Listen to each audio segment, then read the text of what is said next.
Présenté par l'AQT, directement des coulisses de la communauté techno-numérique québécoise, voici On parle techno. Bonjour, cher public, je suis Nicole Martel, PDG de l'AQT. Dans le balado On parle techno d'aujourd'hui, on discute des stratégies à adopter pour le développement de l'intelligence artificielle pour des projets novateurs et porteurs de croissance. Pour enrichir la discussion, on a avec nous Gilles Lajoie, partenaire et conseiller stratégique chez Lévio. Donc, véritable levier de croissance destiné aux organisations, Lévio aide les moyennes et grandes entreprises à améliorer leur profitabilité et à se démarquer de la concurrence grâce au numérique. Merci d'être ici, Gilles. Plaisir, Nicole. Nous recevons également David Paul-Hubert, spécialiste renommé de la cybersécurité et PDG de Zero Spam, une filiale en propriété exclusive de Hornet Security. Et Jérémy Lashkar, scientifique des données et l'un des architectes de l'intégration de l'apprentissage automatique chez Zero Spam. Bienvenue à vous deux. Bonjour. Bonjour. Enfin, Yves Paquette, PDG de Novipro, qui vient de lancer en collaboration avec Léger une étude intitulée Portrait TI et qui porte notamment sur les vertus de l'intelligence artificielle au sein des entreprises. Bonjour Yves. Bonjour. Pour animer cette discussion, je passe la parole à mon collègue Marc Lapointe, DGA de l'AQT. Merci Nicole. Bonjour tout le monde. J'espère que vous allez bien. On le sait, l'intelligence artificielle commence à transformer tous les domaines d'activité et les entreprises doivent se préparer à l'intégrer de plus en plus si ce n'est déjà fait. Je commencerai par vous demander quels sont les enjeux pour les entreprises membres de l'AQT qui vous ressemblent comme les vôtres quand on parle d'implantation de projets en intelligence artificielle qu'on doit d'abord et avant tout adresser. Et je vais demander à David de commenter en premier. Merci, Marc. Donc, à moi de briser la glace. Pour moi, tout tourne autour de deux choses. La première étant l'expertise, comme c'est le cas dans d'autres sous-domaines en TI. C'est l'expertise qui va vraiment définir le succès qu'on va pouvoir avoir dans un projet AI.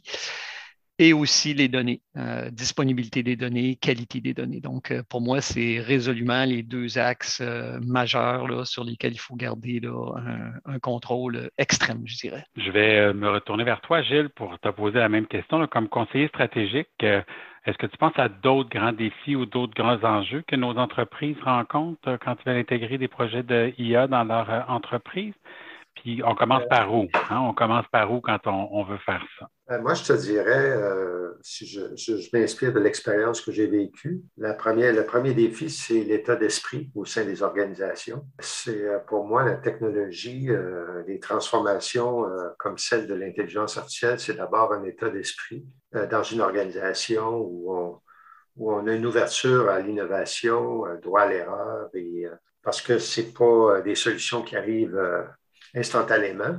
Et je te dirais, c'est ça. L'autre défi qui se pose pour l'industrie, Marc, c'est cocasse parce que je parlais avec quelqu'un à ce sujet pas plus tard que ce matin, c'est les fameux cas d'utilisation. De cerner les bons cas d'utilisation pour les organisations. Ça a l'air simple à faire, mais c'est un peu plus sorcier que prévu. Ensuite, l'écho que j'avais, c'est l'industrialisation de la preuve de concept qui a été mis de l'avant. Comment on l'implémente au sein d'une organisation. Peut-être, Gilles, préciser, quand tu dis un cas d'utilisation, c'est de définir qu'est-ce qu'on veut en faire dans notre entreprise, puis après ça, faire la preuve de concept? Je te dirais, si je peux prendre une expression d'un spécialiste en capital de risque que j'avais rencontré il y a plusieurs années ici à Montréal, un anglophone qui disait « Where's the pain? Find the pain, fix the pain, and you have a business case. » Et ça, c'est le pain, trouver vraiment la roche dans le soulier qui fait que c'est parfois plus sorcier qu'on pense. Pour reprendre une expression qui est aussi utilisée souvent chez Lévio, l'IA peut-elle être un levier de croissance pour les entreprises? Je pense que oui. Yves, vous qui venez de faire une belle étude là-dessus, qu'est-ce que vous pouvez nous dire? Qu'est-ce qui ressort de ça par rapport à l'intelligence artificielle dans nos entreprises québécoises? Ce qui ressort de l'étude, c'est que, première des choses, je pense qu'en temps de pandémie, on a beaucoup repoussé certains investissements, mais je pense que ça peut avoir servi aussi l'ensemble des entreprises parce qu'on a pris un certain recul. On a pris le temps d'organiser, de voir comment est-ce qu'on pourrait repartir effectivement ces différents projets-là, mais de la façon de la nouvelle approche qui est basée sur qu'est-ce qu'on a vécu par le passé autour de l'IA. Ce qui est intéressant de voir, c'est que notre étude ressort beaucoup le fait que les entreprises ont pris un certain pas de recul parce qu'ils ont réalisé que les investissements qu'ils vont avoir à faire au niveau de l'IA sont peut-être moins de ce qu'ils pensaient. Pourquoi? Je m'explique. Il y avait deux choses. Première des choses, c'est qu'on n'a pas l'obligation d'engager des experts IA sur mon payroll, donc à l'emploi permanent de l'entreprise. Donc, à ce moment, le souci de toujours avoir des projets qui sont challengeables pour ces gens-là pour pouvoir les conserver, plus le coût est élevé de ces personnes-là. Et on réalise beaucoup aussi qu'avec la venue de plus en plus grande des clouds publics, où ce que là, on peut transférer nos données machines, par exemple, dans le cas de l'IoT, les données machines vers le cloud public, faire le traitement rapidement avec certains experts qui peuvent nous accompagner et pas nécessairement nos propres employés qui connaissent cette expertise-là, mais des firmes qui sont spécialisées à accompagner les entreprises avec certains projets comme ça.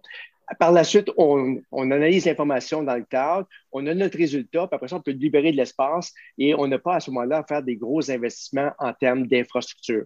Donc, je pense que la pandémie, le fait qu'on a repoussé certains investissements dans notre étude, ce qui ressort, c'est que les gens n'ont pas diminué leur engouement à vouloir utiliser l'IA pour améliorer leur sort. Mais par contre, ils ont dit, peut-être qu'on peut faire une approche différente maintenant. Travailler avec des firmes spécialisées qui peuvent nous accompagner à définir, par exemple, quelle est la meilleure approche et utiliser les nouveaux outils qui sont rendus disponibles qui vont nous permettre d'éviter des investissements majeurs, mais aussi d'être capable de progresser sur une méthode plus qu'on va faire un essai, on va regarder l'analyse avancée que ça va nous avoir donné. Et si les résultats sont probants, on peut commencer à l'adopter comme étant un processus qui fait partie de nos processus de travail quotidien. Merci Yves. Dans le fond, j'entends que s'il y a une chose qui a eu de bon dans la pandémie, c'est ce recul pour mieux sauter. En termes de technologie, ça a aussi permis, si je comprends bien, aux entreprises qui œuvrent dans ce domaine-là de raffiner leur offre de service pour complémenter encore mieux, puis limiter peut-être les investissements que chacune des entreprises aurait à faire si elle faisait toute seule et elle-même son propre projet IA. Good. Ouais, j'ai même un exemple que je peux vous donner, c'est qu'une entreprise qui, vous savez, par exemple, dans le cadre des systèmes ERP, on a souvent à produire justement la cédule de production pour la semaine et souvent les systèmes ERP peuvent nous permettre une ou deux contraintes. Maintenant, il y a des outils qui existent. Par exemple, on l'a fait nous avec certains clients, où ce qu'on a développé une recette, c'est comme si on était le chef cuisinier, qu'on a appris que des nouveaux ingrédients. Et là, on a un nouveau plat fort intéressant. Et là, on peut produire, par exemple, une cédule de production qui tient compte de 8 à 10 contraintes, ce qui n'existe pas aujourd'hui au niveau des ERP.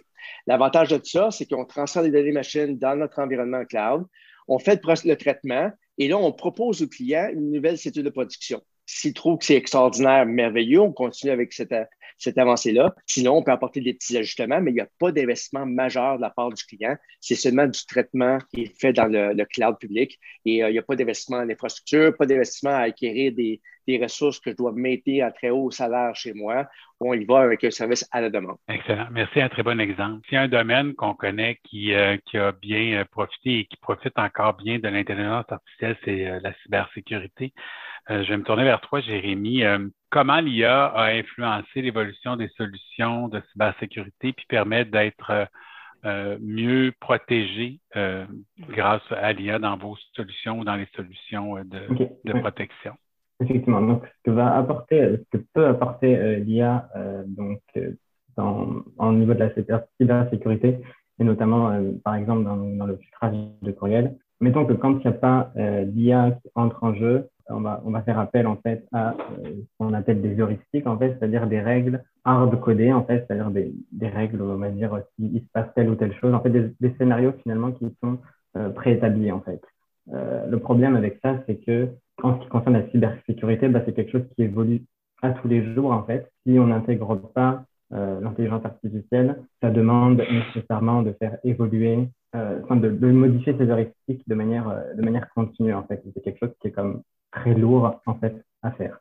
Ce que peut apporter l'intelligence artificielle, c'est de gommer finalement l'utilisation de ces heuristiques en apprenant à partir du data, en fait, des patterns, en fait, pour éviter donc de faire ces modifications de manière continue. Merci, Jérémy. Donc, plus on a de données, plus la machine apprend, plus elle apprend, mieux elle nous protège. Fait que on comprend là, que c'est pas vain d'avoir l'intelligence artificielle dans nos solutions. Quel rôle peut jouer le gouvernement pour encourager les entreprises technologiques pour adopter l'IA? Je pense que nos gouvernements le font déjà. Faut pas s'attendre à des aides directes en entreprise, mais si on regarde les subventions d'organismes comme l'Ivado, le Mila, Scale AI, donc il y a déjà une grappe canadienne qui existe pour l'intelligence artificielle. Donc, il s'agit de financer ces organismes-là qui sont à la fine pointe de la recherche, qui sont associés avec nos universités et dans laquelle nous, on va aller pouvoir puiser peut-être un petit peu de consultation, d'expertise. Nous, ça nous est arrivé ici. On a eu le privilège de travailler avec des gens du MILA, mais seulement en supervision. Donc, ce n'était pas énormément d'heures, mais l'idée, c'est d'avoir une masse critique d'organismes autour du monde de la recherche qui, eux, vont avoir un effet indirect sur les entreprises. Merci, David. Gilles, Yves? Bon, moi, ce que je dirais, c'est que si on regarde ce qui s'est passé avec la première vague de l'IA, pour moi, c'était la vague où on a fait du développement vraiment d'algorithmes, donc l'intelligence artificielle comme telle. On a conçu, on était justement un des pôles importants au Canada, à Montréal. Les autres pôles étant Toronto et Vancouver, mais à Montréal, c'était très, très fort. On a vu cette vague-là. Ça a permis de former beaucoup de personnes, les exposer à tout ce qui est l'IA. Et ça, je pense que le gouvernement a bien supporté tous ces organismes-là, justement, pour monter en compétence qu'au Québec, on soit très, très bien reconnu, même à l'échelle mondiale. Je pense que le volet où ce qui a été un peu négligé, c'est le volet de création de projets qui utilisent l'IA. C'est bien beau de développer les technologies, mais il faut être capable d'aider les entreprises à les convaincre des bienfaits que peut apporter l'IA, mais surtout de trouver les approches très concrètes où on peut l'appliquer vraiment dans chacune des entreprises. Puis en ayant la possibilité, par exemple, je ne sais pas moi, exemple, avoir des équipes volantes ou quoi que ce soit de consultants, mais qui vont être en mesure de ne pas représenter un coût énorme pour les différentes entreprises, mais d'être capable justement de les conseiller sur une base régulière, de bien comprendre c'est quoi leur métier, qu'est-ce qu'ils vont faire, c'est quoi les défis technologiques qu'ils ont à rencontrer et voir comment est-ce que l'IA pourrait effectivement les aider à ce niveau-là. Jusqu'à présent, c'est qu'on dirait que les entreprises sont un peu laissées à elles-mêmes de dire oui, vous avez accès à certaines subventions, mais à vous d'être assez créatif pour trouver la façon que ça pourrait vous apporter des bénéfices au niveau de l'entreprise. Je trouve que oui, on est très, très fort en expertise. On a des super scientifiques autour de l'IA, des gens qui maîtrisent bien ce métier-là. Par contre, il y a peut-être beaucoup de travail maintenant à faire auprès des différentes entreprises pour leur prouver à quel point ils pourraient être beaucoup plus productifs en utilisant les avantages de l'IA. Ou les aider à trouver la roche dans le soulier, comme disait Gilles tantôt. Absolument. Absolument. Gilles? Moi, je vais y aller avec un petit coup dans le jarnac du gouvernement. Essentiellement, j'étais jusqu'à tout récemment au sein du gouvernement, à la tête d'une société d'État, et je prônais ce que je prônais à ce moment-là. Je pense que le gouvernement doit faire preuve de leadership et montrer et réaliser à l'interne des solutions à l'intelligence artificielle. On parle souvent des plus gros propriétaires de données. On parle de Google, on parle d'Amazon et compagnie. Mais un des gros propriétaires de données au Québec, c'est le gouvernement du Québec.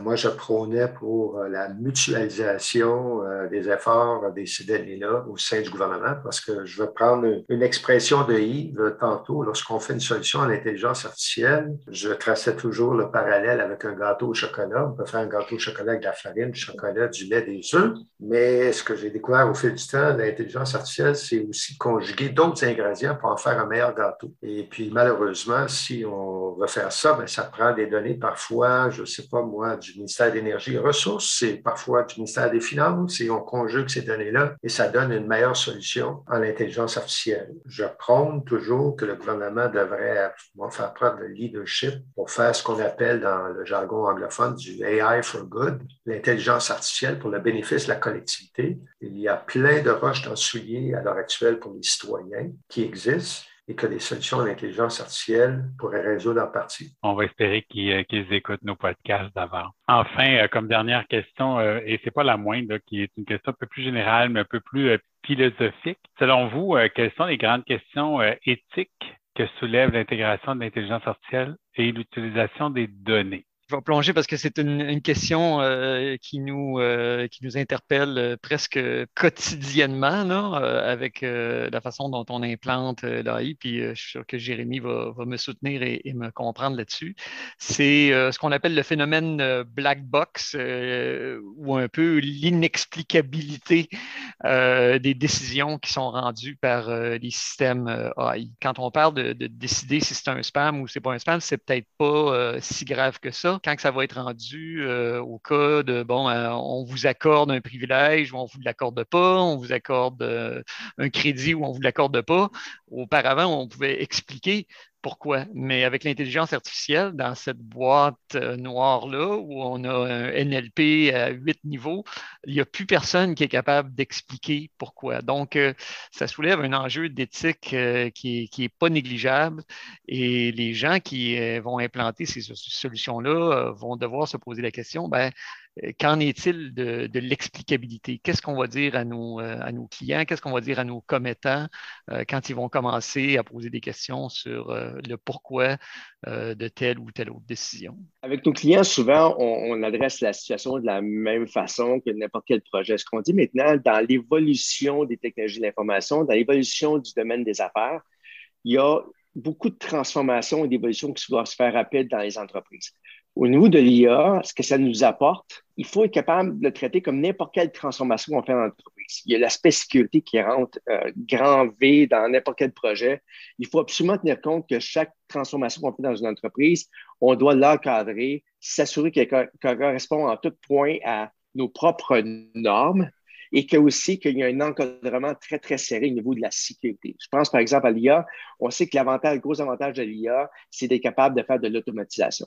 Donc, est en mesure que l'IA prenne une certaine partie de décision pour justement accélérer les choses, des choses qui sont souvent très, très banales. Mais s'il faut que dans une entreprise, ça vienne qu'à changer, par exemple, la qualité de la production, parce qu'à ce moment-là, l'IA pourrait prendre une décision de dire je décide d'arrêter la production parce que ça ne correspond pas à l'ensemble des normes de qualité ou que pour des questions de sécurité. Mais si l'encadrement au niveau de la planification, on ne prend pas le temps suffisamment pour bien encadrer ça avec est-ce qu'on se pose des questions sur c'est quoi nos propres normes, quelles sont les failles que ça pourrait créer, avoir des experts en sécurité qui vont pouvoir encadrer justement de la façon dont on va l'appliquer. Pour moi, c'est ça qui est le plus dangereux au niveau de l'IA, d'être capable de bien encadrer chacun de ces projets, passer plus de temps à la préparation qu'à corriger le problème si jamais il y avait une problématique quelconque. Merci Yves. Gilles, en complément ou en finale? Au final, moi, je te dirais, je suis d'accord avec David et Yves. Je prends le volet sécurité. Je prends MENIA, qui est notre division en intelligence artificielle. On a 2 solutions d'intelligence artificielle qu'on a avec le ministère de la Défense et le bras canadien. Fait que le volet sécurité est très important à ce niveau-là. Ce que je dirais par contre, par rapport à l'éthique et tout ça, vous n'êtes pas sans savoir, Marc, on parle souvent de la Déclaration de Montréal ici, là, qui établit des principes à ce niveau-là. Moi, je le vois dans un plus large spectre. Je regarde le positionnement de Montréal. On dit souvent que c'est un épicentre en intelligence artificielle dans le monde. Oui, c'en est un, mais c'est quand même pas... on ne peut pas rivaliser avec les Chinois et les Américains. Et puis, on est d'accord que l'éthique du côté des Chinois et des Américains est élastique un peu. Fait que ce que je soutiens, moi, c'est qu'il y a peut-être une opportunité en or pour le Québec, Montréal, de se positionner comme un leader mondial en développement éthique d'intelligence artificielle parce qu'il va y avoir des besoins à ce niveau-là. Et puis, c'est peut-être une belle opportunité pour se positionner. Merci, Gilles. Donc, j'entends, on se prépare, on prévoit l'imprévisible, puis on s'affiche comme un leader qui peut montrer la voie à des gens pour qui peut-être c'est moins important ou pour des gens qui sont rendus moins loin que nous dans l'éthique. Un sincère merci, Yves, Jérémy, David et Gilles. C'était encore une fois un plaisir de vous avoir avec nous ici et pour nous d'avoir une bonne discussion avec nos membres. Un grand merci encore et je repasse pour le mot de la fin, le mot à Nicole. Hey, merci Marc, merci tout le monde. Donc, à tous ceux et celles qui nous écoutent, comme toujours, n'hésitez pas à partager ce podcast, à nous dire ce que vous en pensez sur nos différents réseaux sociaux. C'est toujours un plaisir de vous lire. Abonnez-vous à nos communications pour ne rien manquer de la programmation de l'AQT, qui sera de plus en plus riche avec les mois qui s'annoncent plus déconfinés, disons-le comme ça. J'espère que nous allons vous rencontrer lors de nos différentes activités à venir. J'espère que vous allez aussi apprécier lire nos différentes nouvelles et l'écoute de nos podcasts. Au plaisir de vous voir parce qu'ici, on parle techno.